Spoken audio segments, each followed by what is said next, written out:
What's up, everybody? Dice Gaming here, and we're back with another Utah Jazz MyGM episode.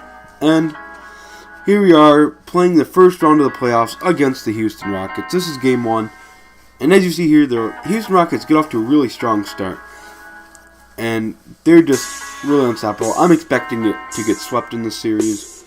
Don't get me wrong, I really do not expect to even win a game. And look at that beautiful defense by Rudy Gobert, and of course James Harden going right over it. And like I've said in the previous two episodes, I just can't wait for the off season. It's going to be really fun. I have a lot of plans. I kind of want to keep this series realistic, so I don't really know how many moves I'm going to be making and who I'm going to be drafting yet, because I don't really know our draft spot. But hopefully we can either trade for a decent pick or trade our pick away for a decent player. I'm not sure what I'm going to do yet. We'll figure that out here in the when the offseason comes. But there's Donovan Mitchell, beautiful layup. Donovan Mitchell, he was really the only player in the game who could really do anything. He could play defense, he could score, he could pass the ball. No one really played bad in this game, except for maybe our bench. We do need some more bench help, but all of our starters played really good. The one starter I could say struggled was Rudy Gobert, but he struggled offensively. Not so much on the defensive end, but offense, Rudy Gobert did struggle the whole game. So yeah, I guess every starter but Rudy Gobert played good. Derek Favors just was an all-around star. Joe Ingles could score with ease. Ricky Rubio did everything. Donovan Mitchell did everything.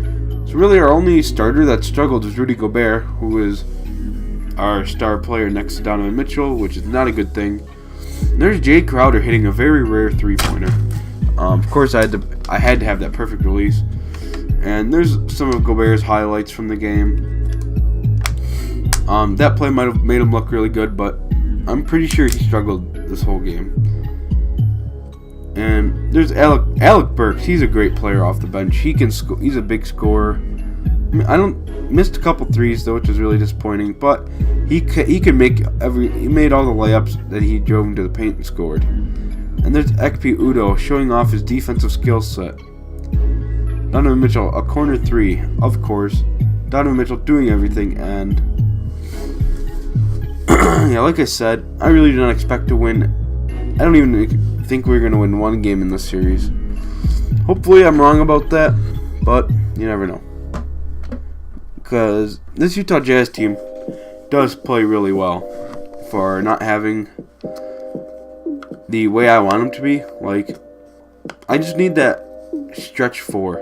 Like, Derek Favors is a really good player, but I need a power forward that is a little bit more athletic. I honestly could use Derek Favors if he had an outside shot. If Derek Favors could have like a 73 ball and around a 75 to 80 mid-range jumper, then I wouldn't have to get anybody. This team would be perfect to use. I might need to get like a better backup point guard than Raul Neto, but if Derek Favors just had an outside shot, he'd be the perfect stretch four for this team. And yeah, the Rockets went on a big run. It was a really close game all game until the third quarter when the Rockets, they couldn't miss a shot. I played good defense. They just weren't missing. And here's some examples right here. Now we're late in the fourth. We're making a little bit of a comeback from that third quarter. I mean, that was killer. Joe Ingles, beautiful three-pointer with someone in his face. Very hard to make. Like I said, Ricky Rubio and Donovan Mitchell, the great guard combo, doing everything. And we made the mistake of leaving Trevor Ariza wide open from three. Chris Paul at the lob to Capella. Chris Paul and James Harden are just so amazing, so good. It's just impossible to win. And there's Favors hitting a last-second shot. But we lose to the Rockets by 5 in game 1. And that is surprising to me. I thought we were going to lose by a lot more than 5 points.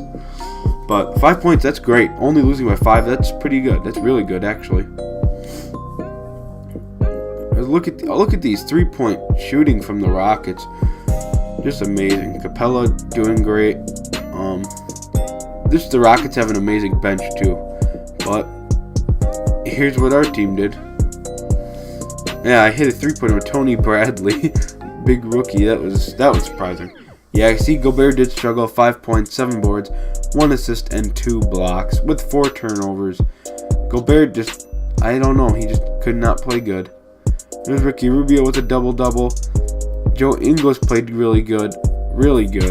And Donovan Mitchell, of course, played his usual really good standard. So, here's Game 2. We lose 127-99. Game 1 was our best game. We only lost by 5 points in Game 1. Here we are getting blown out in Game 2. Hopefully this doesn't happen much more. And as you see, Jonas Jerebko 3 for 8, 1 for 4 from 3. Raul Neto 0 for 3, 0 for 1. Then you got Donovan Mitchell shooting 5 for 15, 2 for 8. Just terrible shooting with his team. Gobert struggling once again with 6 points, 6 boards, and 3 assists. And here's Game 3 as the Rockets only beat us 107-95, only by 12 points. That's up quite a bit, but it's better than usual. There's XP. Look at the fouls we commit. 5 fouls for Udo, 3 for Mitchell. And I don't think you guys saw it, but in Game 1, Rudy Gobert fouled out in the 4th quarter, which really hurt us also. Well, I don't know, because he was struggling all game, so didn't help us, but didn't hurt us. So it's kind of like an in-between type of thing. And here we are in Game 4 as the Rockets just kill us, 107-75. Just destroyed us. Flat out, wasn't even close. So when we're going to be heading into the offseason now, first we're going to simulate the rest of the playoffs. Yeah, there's the stats. No one could shoot good in our team at all. We just had the worst shooting imaginable. And there's Harden. Gerald Green has been a great factor for the Rockets. Gerald Green, I don't know. He was a god on the Rockets bench. Here's the season stats before we start simulating. Gobert averaged a double-double with 2.2 blocks a game. That's pretty good. We need Gobert to be more of an offensive threat for us. Only 11.8, about 12 points a game. That's not much for our star center, but you have to remember we were without Thabo Sefolosha and Dante Exum, 2 key bench players we didn't have, and that factors into the loss in the playoffs. And here we are going to be simulating the 76ers and Cavs in the Eastern Conference Finals, and the Rockets and Warriors in the Western Conference Finals. This is potentially what it would look like in real life. I feel like the Rockets and Warriors are going to go to the Western, but in the Eastern, I feel like it's either going to be the Celtics and the Raptors and Cavs, or Celtics and Cavs. Those are the 3 options that could be in the East. And there's the Cavs winning in 6, 4-2, and wow, Warriors beat the Rockets in Game 7. Very sad. I really thought Houston was going to go. I really wanted Houston to go. Dang. Oh my god, the turnovers they committed. 5 turnovers for Paul, 6 for Harden. The Warriors' defense was just phenomenal, I guess. Look at all these turnovers. That is crazy. There's James Harden, the MVP, losing in the playoffs. Just really sad. A real sad sight to see. I really wanted the Rockets to go and win that NBA championship. Here we are. Golden State wins in Game 1. Wow. Cavs were a 3rd seed. That's just how good the Celtics and Raptors were. I just wish the Raptors and Celtics would win. And I didn't even see that the 7th seed, the Heat, upset the Raptors in the first round in the 7-game series. Wow, that's pretty nuts. And the Warriors win another championship.